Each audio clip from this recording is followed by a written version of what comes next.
regardless where you go on the internet, you will notice that the Minecraft movie is poorly received. The trailer, as you can see here, it got 1.6 million views and only 43,000 likes. I don't need to see the dislike to know that it's probably a phenomenally high number. And if you're not convinced about this, you can scroll down into the comment section and you would be hard pressed to find a single positive comment. So the interesting thing is that now you need to have the cope, right? Like now you need to have the people who probably won't watch the movie anyway, mock and ridicule you for having the audacity to not enjoy a Hollywood production. And the cope is cookie cutter. Like this is something that happens time and time again. They will say, well, yeah, but like the movie is made for children, and as such, children do not deserve good entertainment. They deserve slop. And if you complain about it, if you say anything negative about it, you're a problem, because why do you care about movies made for children anyway? They had the same cope whenever they're rebooting an old franchise. Like for instance, when they rebooted Thundercats. A lot of people were like, well, I grew up with Thundercats. I would, sacrifice a couple of hours in order to see the new reboot, in order to see what they're making. And if it's good enough, I will even get my kid to watch it, right? Like, this is the only reason why you would reboot an old IP. It's because you want to attract the audience using nostalgia. Otherwise, you'd create something new, right? So, Minecraft is a video game that's enjoyed by people of all ages now, because a lot of people have grown up with this game, and some of them haven't ever dropped it. Or some of them did drop it, but now that they would see a movie, they would be like, oh, this reminds me of my childhood. I would like to see what's about. But all they will find is disappointment. Massive disappointment. Again, this trailer is a commercial success for the people shitting on it. Like, I have seen many YouTube channels mocking and ridiculing it. And the reason it's a commercial success is because people gravitate to those channels. Like, if you try to start a channel where you're promoting the trailer, you get no one. No one is coming there, right? Now, the interesting thing is the cope. And if you try to argue with the cope, they will always say something like, oh, it's just subjective. It's just your opinion. My opinion is great. It's amazing. It's supported by the science. Your opinion is completely shit. It's subjective. And you're probably a weirdo for criticizing a kid's movie. So how can we get around that? How can we bypass postmodernism? Well, we use a tool that's beyond postmodernist. We use AI.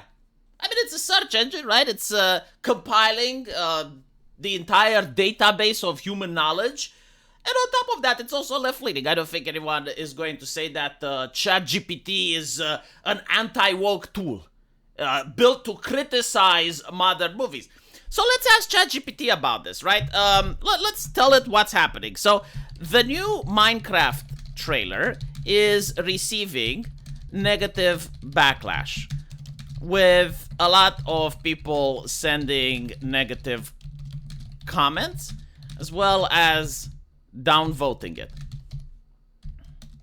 In order to cope, people who support the movie are saying that it is not meant for adults to see, and it's not targeting adults as such.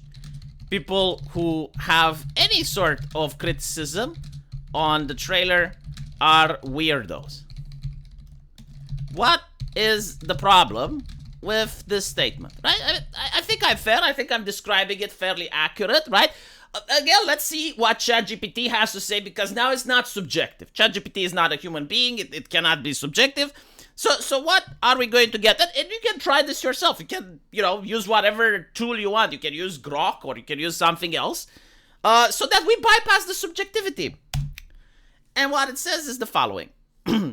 Shutting down legitimate criticism. The argument that criticism of the Minecraft movie trailer is invalid because it's not made for adults shuts down legitimate discourse. Movies, even those primarily targeted to children, are often reviewed and critiqued by a wide range of audience. See, it's what I was thinking. But they're trying so hard to gaslight me into believing that this is weird. The interesting times we live in, right? You go on social media and people try to control your mind, influence the things that you actually knew since you were a kid. Which is that, no, like, movies have always been critiqued, regardless if they're for kids or for adults. They always received criticism. It's not weird to criticize a Disney fairy tale. I mean, Rachel Ziegler does it. Rachel Ziegler is like, oh, Snow White, misogynistic story because it talks about the love and the kiss with the prince and the kiss was non-consensual. Misogyny. Isn't that like criticizing a kid's fairy tale? The left does it all the fucking time. But for some reason, when you criticize their stories, no. Oversimplification of audience appeal. Media created for children often appeals to broader audiences, including adults. By the way, this is a no-brainer. Because last time I checked, kids don't have money to actually go into the cinema and see stuff, so they require their parents to take them there. Now, if it's a good movie, like a Disney classic, right? You're going to watch Mulan, or you're watching even Shrek, right? These movies appeal for kids and adults. Like, you don't want the situation where the adult is trapped in a chair for 2 hours watching this level of cringe. As such, you actually need to make the movie entertaining. It's more difficult to make a movie for kids because it has to be entertaining for all ages. It has to actually have a storyline that kids can understand and adults can enjoy as well. Otherwise, where are the kids going to get money to see your movie? Invalidating concerns by implying that only adults are critical. It validates any potential issues that it could impact both young and older audiences. And generalization, claiming that critics are all adults or labeling them as weirdos, assuming that only adults would criticize it, undercuts the diversity of the viewer's opinion. Yeah, so again, the main problem is that Hollywood is lacking creativity. Like, they are really struggling to create something new. So they have to constantly bank on nostalgia. If they're not making a reboot, if they're not making a remake, if they're not making some sort of spin-off, then they're looking at what used to be popular and taking that IP and U-bowling it. U-Bowl was a celebrity for doing this back in the day. He was a German director, and he knew that the German government is going to subsidize movies that fail. So he would take gaming IPs, make awful movies with the purpose of them failing so that he can get a cash out.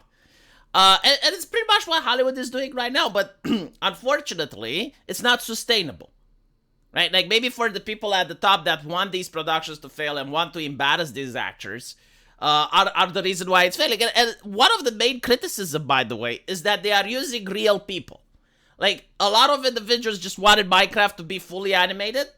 But the reason they are using real people is because they do not have any confidence in their product. Like, not only do they not have confidence in the story that they have to use an IP, they have to use Minecraft in order to put butts in seats, but they also want to use quote-unquote famous Hollywood actors in order to sell this, right? Because they believe that if they don't use these actors, then it's not going to sell. What's interesting, though, is that this is a criticism that I see the woke give all the time. They will look at a video game like Nikkei or like Snowbreak or like whatever, you know, and they will complain about the fan service. They will say, well, the only reason people are playing it is because of the fan service. And if you can't make a game without fan service that sells, then it's a cheap product. But what the left supports and champions is a product that has celebrities, right? And basically, if you have like a sexy female character with a cleavage in a video game, that's bad because it's low effort. But if you have a famous actor in a movie, how is that not any different, right? Like, you make a video game and you're just casting a famous actor there. Like, is that not low effort? Is that not also like the same concept? Except like in one part you have like the South Korean showing booba, and the Americans are showing a famous actor that used to be in Game of Thrones. But anyway, right, let me know what you guys think, and as usual, I will see you in the comment section. Take care.